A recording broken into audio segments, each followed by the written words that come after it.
আজকে রাত্রে চলে আসলাম গরুর মাংস রান্না করতে।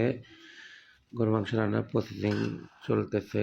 প্রথমে দিয়ে দিলাম পেঁয়াজ কাটা, মরিচ কাটা, টমেটো কাটা। এখন দিয়ে দিব আদা বাটা। আদা বাটা দেওয়ার পরে রসুন বাটা দিয়ে দেব।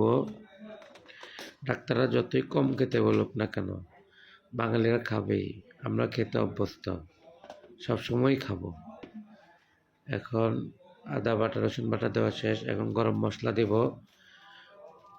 তেজপাতা দিলাম, এরপরে লবঙ্গ দিলাম, সিক্রেট মশলা দিলাম, এরপরে এলাচ দিয়ে দিলাম, রাঁধুনি গরম মশলা দিব,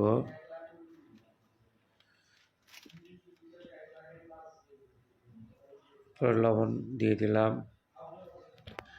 সামান্য পরিমাণ হলুদ গুঁড়া দিব, মরিচের গুঁড়া দিলাম।